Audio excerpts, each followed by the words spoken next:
Graças a Pai, meus irmãos. Chegando com mais um corte aqui para os irmãos. Lembrando, meus irmãos, que a gente é um canal autorizado, nós temos autorização do pastor para estar repostando o seu conteúdo. E nós vamos trazer nesse vídeo aqui um corte de um estudo. Nós vamos dividir esse estudo em 3 ou 4 partes. Essa primeira parte aqui é apenas uma parte introdutória, tá? Ele está ensinando sobre o islamismo. Essa primeira parte nós vamos aprender sobre a origem do islamismo. Como tudo começou, qual é a origem, qual é a gênese do islamismo. Então, se você tem curiosidade em aprender sobre esse assunto, eu já te convido. Fica aí até o final desse vídeo, se inscreve no canal, nos ajuda aí. Compartilha esse conhecimento para mais pessoas também serem edificadas por esse conteúdo, tá bom? Então, fica com o vídeo aí, que Deus abençoe a vida de vocês. O que eu vou apresentar aqui, ele foi baseado em algumas fontes. A primeira, o Alcorão, conforme ele está disponibilizado na página oficial do islamismo no Brasil, que é o Centro Cultural Beneficente Árabe Islâmico de Foz do Iguaçu. Então, é o site oficial da comunidade no Brasil, e lá eles dispõem o Alcorão. Eu tive a oportunidade de ler o Alcorão e pesquisar várias vezes, por conta de alguns debates que eu tive com um professor islâmico, algum tempo atrás, quando eu era pastor em Recife, antes desse meu pastorado atual. Então, isso me obrigou a ler o Alcorão e tentar entender o que é que está escrito ali, para poder debater com aquele professor. Também consultei estudos, artigos, livros de ex-muçulmanos, livros de missionários que trabalham entre os muçulmanos. Para compor esse estudo, o meu alvo é fazer uma comparação entre aquilo que o islamismo pensa e aquilo que o cristianismo reformado, não é? O cristianismo protestante pensa. Então vamos começar com algumas considerações gerais. O islamismo é um sistema religioso que foi fundado no início do século VII por um homem chamado Maomé, ou Mohammed, e atualmente é a religião que mais cresce no mundo. Na Europa, então, ela avança cada vez mais. A palavra Islã significa submissão e vem de uma raiz árabe que significa paz. Não sei se vocês perceberam. Islam, Shalom, são as mesmas consoantes. Então, o árabe e o hebraico, são línguas semíticas, estão próximas, não é? Então, é a mesma raiz de onde vem o Shalom árabe, a palavra Islã significa paz. Ou submissão, desculpem. E o muçulmano ou islâmico é aquele que se submete a Alá. Essa é a origem do nome. Atualmente, pelas pesquisas, 1/3 da população mundial é cristã, 33%. Ou seja, o cristianismo tem 2,18 milhões de pessoas no mundo. Isso em uma população de 6,5 bilhões, mais ou menos. Os muçulmanos representam o segundo maior grupo, com 1,6 milhões de seguidores, perfazendo 23,4%. Obrigado, David. Ficou apertando minha orelha aqui, mas tudo bem. A estimativa, se continuar nesse ritmo de crescimento, a estimativa é que em cerca de 30 anos, o número de islâmicos será igual ao de cristãos no mundo. No Brasil, de acordo com o IBGE de 2010, existem 35 mil muçulmanos, mas as fontes islâmicas consultadas dizem que eles são pelo menos 1,5 milhão de pessoas aqui no Brasil. Ou seja, eles cresceram cerca de 30% no Brasil nos últimos 10 anos.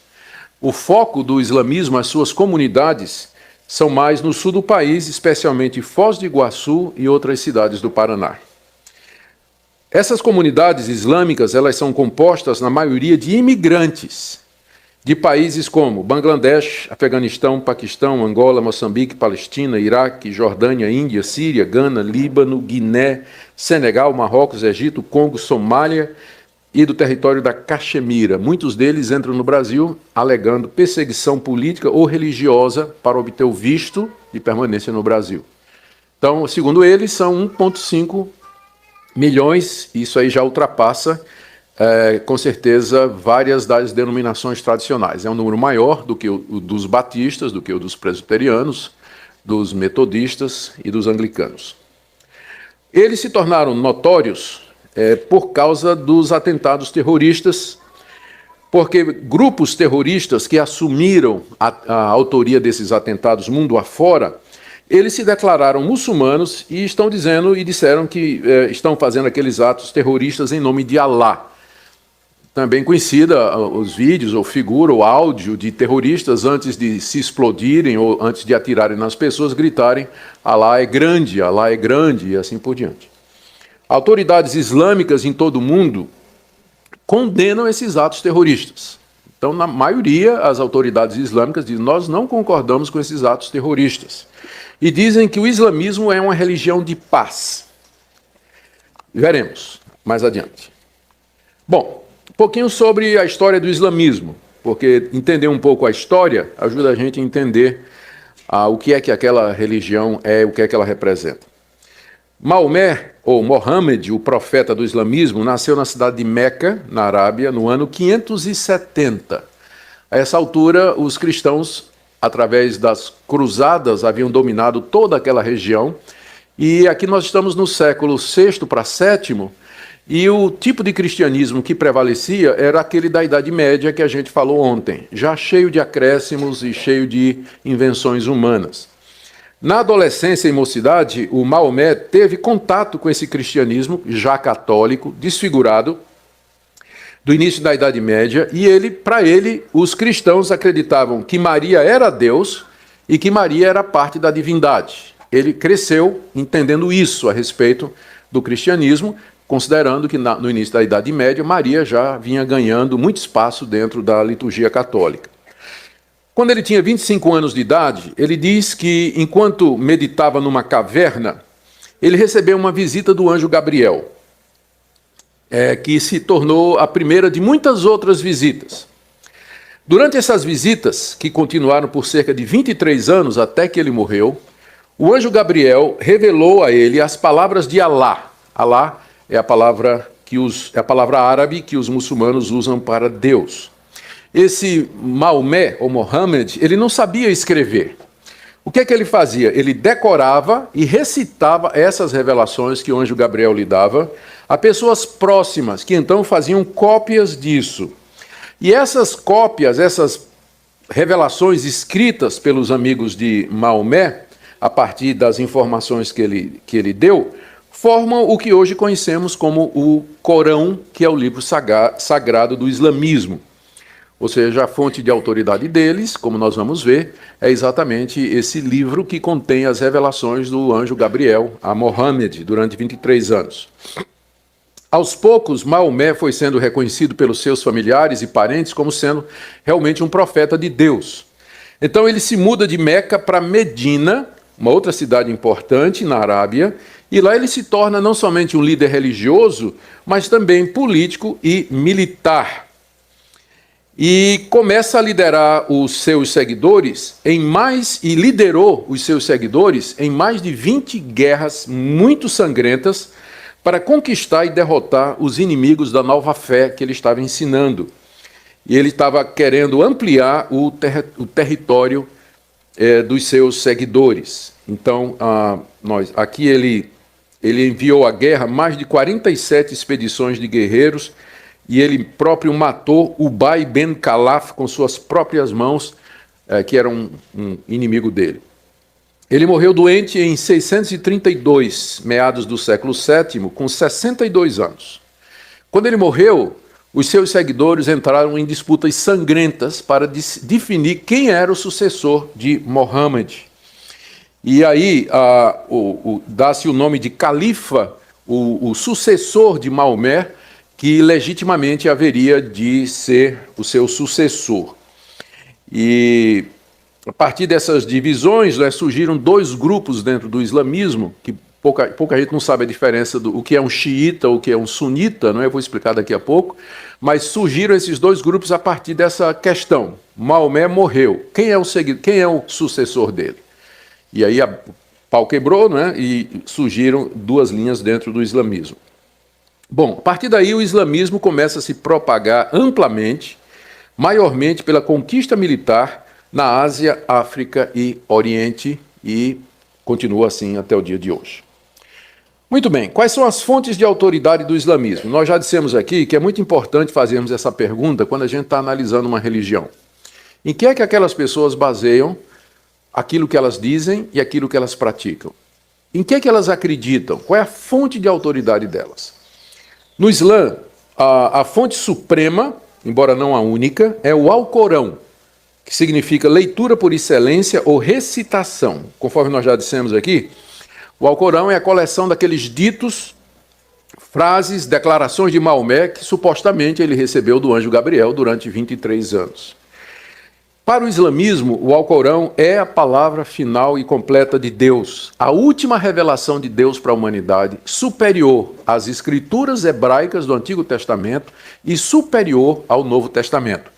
O Islã se vê como a terceira grande revelação. Primeiro, Deus se revelou a Moisés. Você tem o Antigo Testamento. Depois, Deus se revelou em Jesus Cristo. Você tem o Novo Testamento. E depois, Deus se revelou em Maomé. Você tem o Alcorão. Então, é a terceira maior revelação de Deus à humanidade e, portanto, sendo a última, é a mais completa e superior a todas elas. O Alcorão está na base da cultura islâmica, porque o Alcorão faz determinações para todas as áreas da vida e regulamenta todas as atividades humanas, assim como a Bíblia faz para os cristãos. Então, no Alcorão, tem informações sobre como criar filhos, como fazer negócios, como tratar os inimigos, como se relacionar com Deus, como comprar terrenos, como vender terrenos, como tratar escravos, tem tudo, né? Então, o Alcorão está na base da cultura islâmica, assim como a Bíblia está na base da cultura cristã. Mas existe uma segunda fonte de autoridade dentro do islamismo, que é chamado de Sunna, que é uma coletânea de histórias que completam o Alcorão. São histórias que não foram escritas por Maomé, mas por outras pessoas, a respeito do que Maomé fez e disse durante a sua vida. São histórias, lendas que circularam boca a boca durante muitos anos, até que finalmente, depois de cerca de 100 anos, depois da morte de Maomé, essas histórias elas foram coletadas e escritas nesse livro que é chamado de Sunna. Então, o Alcorão é a base, é a autoridade máxima, mas ao lado, complementando, tem a Sunna. A Sunna tem 6 partes e ela consiste na aplicação prática da religião islâmica conforme ensinado por Maomé. Aqui a gente já está na hora de falar sobre as diferentes denominações islâmicas. Dentro do islamismo existem várias correntes, mas as duas principais são, primeiro, os sunitas, que são 90%. Os sunitas são aqueles, como o nome já está dizendo, que além do Alcorão aceitam a Sunna como base da religião islâmica. E os xiitas, que o pessoal geralmente considera os mais radicais, exatamente porque eles não aceitam a Sunna, só o Alcorão. São puristas, né? A revelação de Deus mesmo é no Alcorão. Sunna é apócrifo. Mas Sunna é apócrifo. Então, eles brigaram e se dividiram logo depois da morte de Maomé, entre outras coisas, exatamente por conta, brigaram por questões do califado, de território, e depois essa divisão se consolidou em torno dessas duas fontes de autoridade. Sunitas é o maior grupo, 90%, aceita o Alcorão e o Sunna. Xiita é o mais radical, que aceita somente o Alcorão como fonte de autoridade. Os xiitas, que são os mais radicais, eles se localizam, ou têm como capital, ou tem como sede Damasco, capital da Síria. É lá que tem o califado dos xiitas. É um grupo que ainda hoje é minoritário e que é conhecido pelo ser radical, tradicionalista, e conservando as antigas interpretações do Alcorão e que defendem a implementação da lei islâmica, ou a Sharia. Então, quando vocês veem aquelas posturas radicais a respeito da mulher que só aparece o branco do olho, né, toda vestida de preto e determinadas regulamentações, aquilo ali não são todos os islâmicos, aquilo são os xiitas implementando a Sharia. Os sunitas, eles já são, que são a maior parte, eles têm uma postura mais abrandada com relação à interpretação do Alcorão. Eles são em muito maior número, os sunitas, e ficaram conhecidos primeiro porque eles divergiram da concepção sucessória de Maomé, brigaram com os xiitas, e depois, porque, como eu disse, eles sempre atualizam as suas interpretações do Corão e da lei islâmica, levando em consideração as transformações pelas quais o mundo passou. e usam a Suna. Então, isso aí é importante a gente fazer essa distinção, porque como os xiitas são mais ativos, e é o pessoal que está mais interessado na chamada Guerra Santa, então o pessoal pensa que o islamismo é aquilo que os xiitas estão fazendo. Na verdade, não é. Os xiitas representam uma proporção pequena dentro do islamismo. É porque eles são muito radicais, estão por trás, e grupos terroristas se declaram xiitas, e eles assumem atentados terroristas, então a gente fica com a impressão de que o islamismo é aquilo que é representado pelos xiitas, quando na verdade não é exatamente. Muito bem. Vamos agora para um pouquinho da doutrina do Islã. Isso é um pouco da história deles, né?